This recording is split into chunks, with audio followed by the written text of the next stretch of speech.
Bonjour, bienvenue dans l'action long terme. Alors l'action long terme, c'est quoi? C'est une petite analyse sur les fondamentaux de l'entreprise et puis aussi de l'écosystème pour voir si ça peut être intéressant de se placer sur une action en particulier pour certainement une valorisation dans plusieurs mois ou plusieurs années et probablement une sous-valorisation actuelle de l'entreprise. Alors aujourd'hui, comme d'habitude, on a utilisé Value Investing Screener, donc je remettrai le lien pour ceux que ça intéresse. C'est un logiciel ou une licence qui permet d'utiliser des filtres, notamment pour rechercher des actions spécifiques et qui fait un peu le travail à notre place, qui permet de gagner du temps et d'avoir également tous les chiffres sur les fondamentaux des entreprises.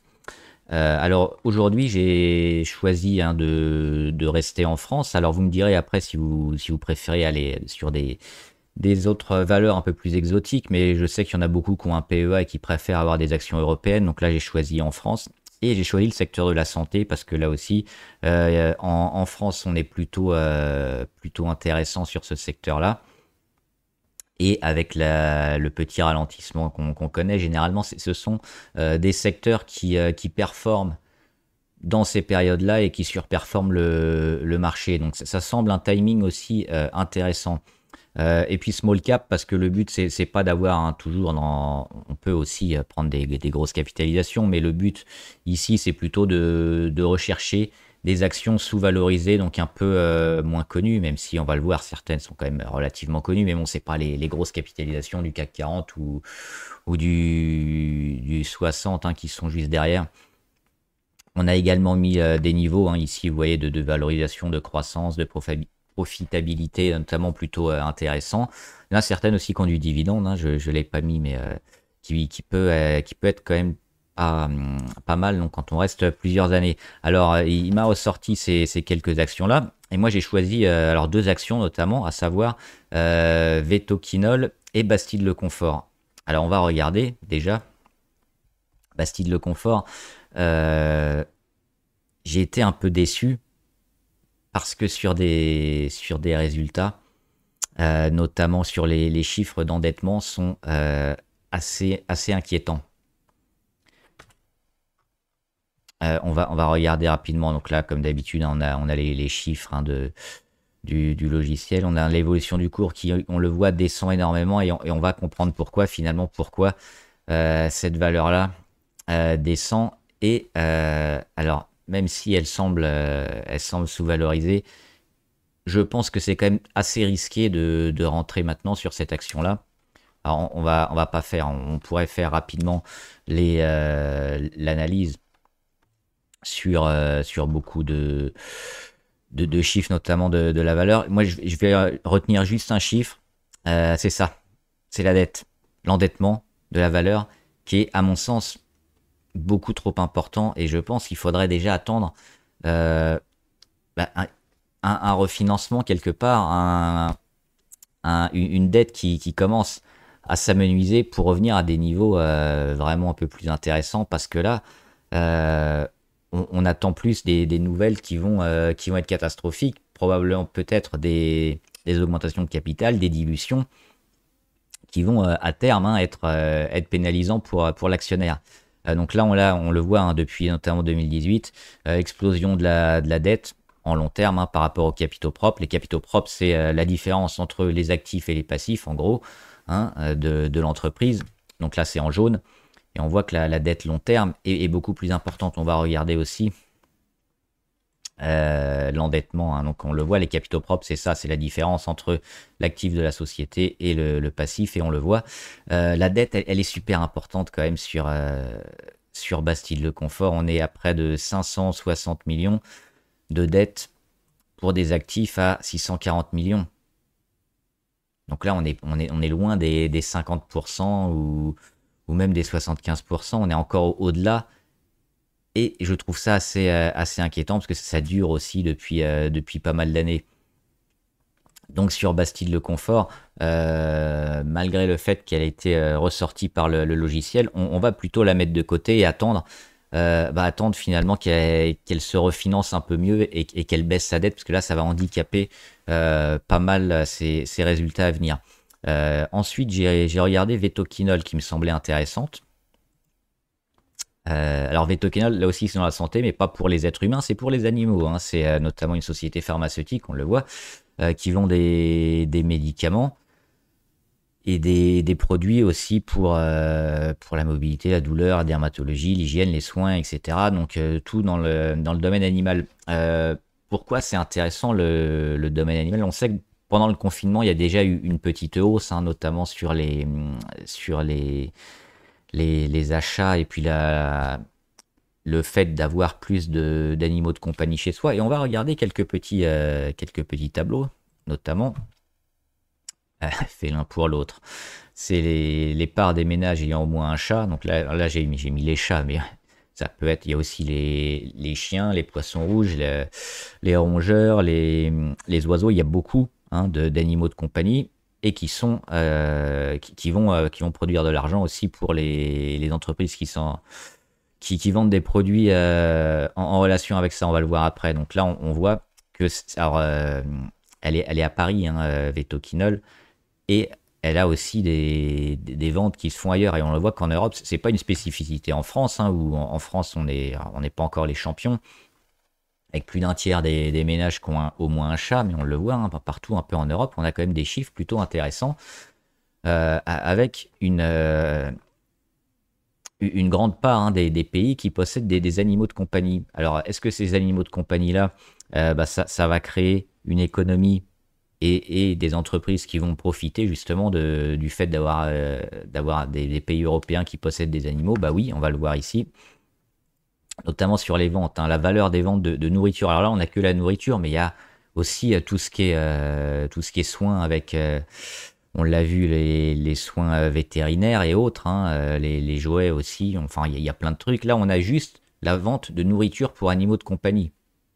Donc vous avez aussi tout ce qu'on a dit avant qui vient s'ajouter à ça. Mais là, uniquement sur les ventes de nourriture, on le voit de 2010 à 2023, on est quand même en augmentation assez importante. Donc l'année dernière, on le voit, là, la progression, on était ici autour des 120, 125, on est sur les 135 en milliards de dollars. Alors c'est dans le monde, mais bon, la tendance, elle se suit forcément en Europe et dans toutes les régions du globe. On a une augmentation constante de cette économie autour des animaux de compagnie. Donc ça me semble intéressant aussi de jouer peut-être une valeur comme ça en long terme.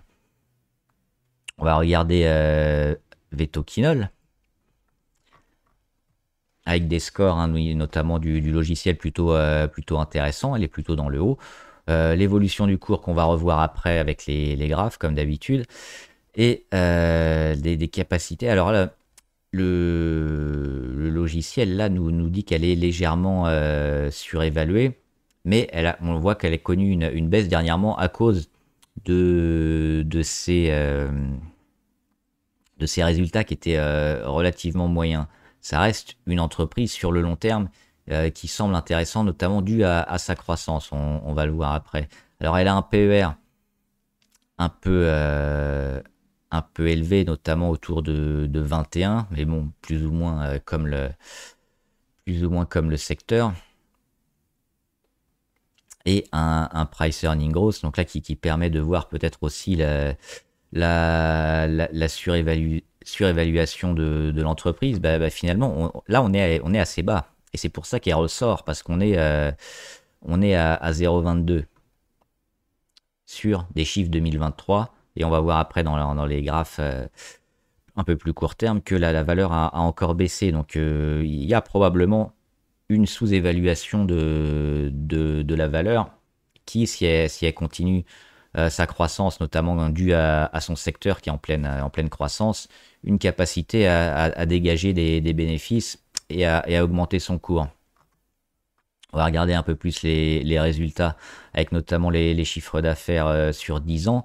On voit qu'ils sont plutôt constants et en progression, notamment depuis justement l'après-Covid, hein, avec l'augmentation des animaux de compagnie. Donc c'est plutôt intéressant. Les résultats bruts, hein, aussi qui ont un peu bondi. Ça, c'est pour les les chiffres d'affaires, on a les marges. Moi, je regarde souvent la marge d'exploitation. Je trouve ça intéressant, notamment si on se rapproche des 20%. Alors là, on n'est pas loin, hein. On est autour des 13-14%, même si on a baissé un peu sous les 10%. Ça reste plutôt correct, hein, pour une small cap. Donc, à surveiller. Les dépenses, alors il n'y a pas énormément de dépenses sur la R&D. C'est un peu dommage sur une valeur qui est en relation avec la santé, même si, alors là aussi, le graphe est un peu explosé à cause des capex, notamment des dépenses d'investissement. Mais si on regarde en rouge les résultats de recherche et développement, on voit qu'il y a toujours quand même une part relativement importante, hein, du chiffre d'affaires. On le voit, 10% par rapport au résultat brut l'année dernière. On avait un peu plus, hein, on avait 14% en 2022, 18%. Donc il y a quand même de la R&D qui est faite sur la valeur, les rentabilités, bon, selon différents ratios. Cela, je regarde un peu moins. Et la dette qu'on a déjà vue. Et là, on voit que la dette, elle est vraiment assez faible. Donc là, c'est les capitaux propres. La dette long terme, elle ressort très, très basse. Les résultats nets qui sont, on le voit, plutôt intéressants. Et on va regarder les chiffres qu'on regarde un peu plus classiques au niveau de Vetoquinol. Donc l'endettement, hein, les actifs par rapport à la dette. Et on voit que la dette, elle est à moins de 200 millions pour des actifs à plus de 600 millions. Donc plus de 3 fois, hein. Donc on est à moins d'un tiers d'endettement. Donc c'est plutôt un très bon point. On voit que c'est une valeur qui est très peu endettée et qui va pouvoir investir finalement dans des choses qui vont lui rapporter beaucoup d'argent dans son développement et dans la recherche de nouveaux partenaires. Donc ça, c'est une très bonne chose qui nous fait dire que la valeur aussi a de belles chances aussi de croître les années suivantes. Le management, alors on n'a pas trop de données sur les achats des initiés, mais on voit qu'on a 67% environ du capital qui est détenu par des initiés. Ça c'est plutôt bien, on l'avait dit aussi. Quand vous avez une grosse partie, hein, du capital d'une société qui est détenue par des initiés, généralement elle performe plus que l'inverse. Et l'évolution du nombre d'actions, ça aussi c'est intéressant. Alors je l'ai mis sur 10 ans. On voit qu'il y a quelques années, elle a racheté des actions. Alors le graphe finalement est peut-être un peu trompeur parce que on a ici les actions, hein, au niveau de 11 800 000. Et puis on est toujours sur les 11 millions 8, hein, donc c'est des niveaux finalement très faibles. On est quasiment sur les 11 9, 11 8. Donc au niveau des actions, on est relativement stable. Il n'y a pas trop de rachats, pas trop de mise en circulation. Donc c'est plutôt stable. Et le dividende, hein, c'est une valeur qui donne pas mal de dividendes. Alors pas mal. Depuis longtemps, depuis 17 ans, sans interruption. Ça, c'est plutôt fort aussi, même avec le Covid où on l'a baissé, on le voit. Elle a continué, hein, puis après le Covid, elle a augmenté. Alors le pourcentage, le rendement du dividende n'est pas énorme, mais il existe et il est là, on le voit, hein, l'an dernier. Il est autour de 0,85 euros par an. Et on va regarder maintenant le graphe, à savoir, hop, alors Vetoquinol. Donc on le voit, hein, après forcément, on l'avait dit, le Covid et donc l'explosion, hein, des animaux de compagnie et des achats sur les valeurs en relation avec ça, on a eu une consolidation et finalement on revient ici sur des niveaux de fin 2020, début 2021, autour des 80 euros, qui sont en train de tenir et qui nous apportent finalement une valeur plus ou moins juste, hein, sur Vetoquinol. Dernièrement, c'est quoi? C'est ici les résultats qui ont été assez peu appréciés, notamment aussi la visibilité qui était un peu moins bien, ce qui fait qu'on a perdu un petit peu. Et donc on a perdu, on le voit, 12%, mais on est déjà en train de revenir. Et on n'est qu'à moins 7 ici par rapport à l'avant-résultat. Et on se maintient autour des 86 euros. Donc c'est plutôt intéressant de jouer ce secteur-là, cette valeur-là. Alors malgré le fait qu'on ait une petite baisse du haut résultat, On n'a pas tout explosé, on a encore un support un peu plus bas. C'est certainement quelque chose qui sera intéressant quand même sous les 100 euros parce que alors on peut le regarder aussi hein, un peu plus long terme. En hebdomadaire, on le voit, on a des rachats quand même qui se sont faits sur les 75 et la tendance est toujours favorable hein, après cette explosion post-Covid. Le retour à la moyenne, la consolidation, et on en est là pour jouer finalement la tendance toujours à la hausse sur le secteur vétérinaire animalier avec Vetoquinol. J'ai voulu regarder aussi une autre valeur qui est quasiment dans le même secteur, c'est Virbac. Alors là, ils nous ont pas mis exactement le même secteur, hein, parce ils ont marqué drogue manufactureur général, et sur Vetoquinol, elle a été classée en euh, drogue manufactureur specialty and générique. Donc il y a une petite différence sur les chiffres, mais bon, en gros, ils font plus ou moins la même chose, hein. C'est des produits pour les animaux de compagnie. Alors un peu plus en élevage peut-être sur Virbac, des vaccins également, des produits d'hygiène, un peu partout dans le monde aussi. Là aussi, c'est une. Alors, c'est pas une small cap, c'est une mid cap. Elle est un peu plus capitalisée, un peu plus grosse que Vetoquinol. Il y a une petite différence là-dessus, hein, ça peut jouer. Le cours, on le verra après.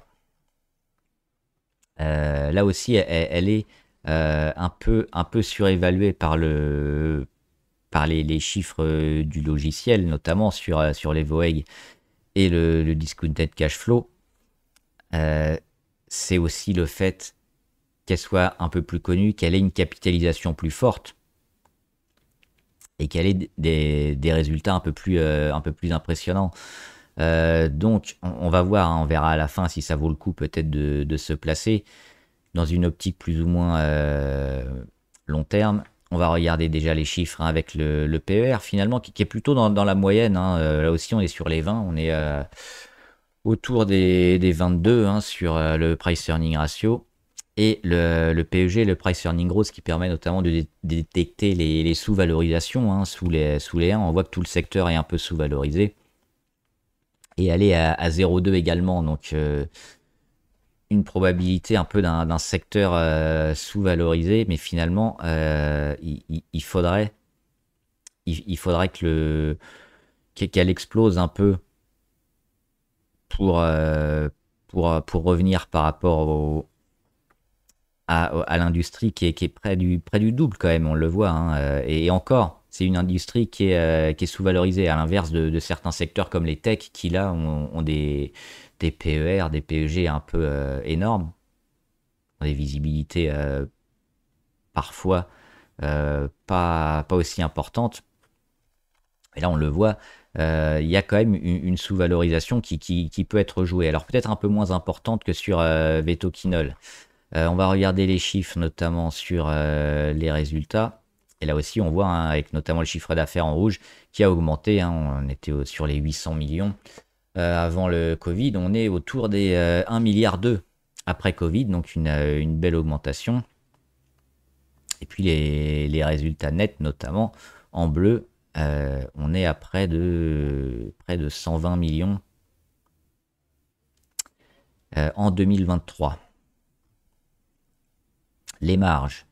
Alors là, il a subi un peu une petite baisse, notamment sur les marges brutes. Moi, je regarde toujours plutôt la marge d'exploitation qui est un peu plus parlante.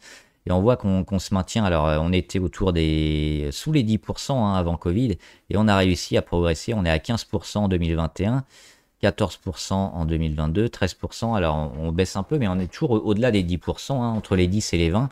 Et c'est plutôt une marge d'exploitation intéressante hein, pour les valeurs. Donc se rapprocher des 20%. Donc là aussi, on voit qu'on a une santé plutôt favorable sur l'entreprise.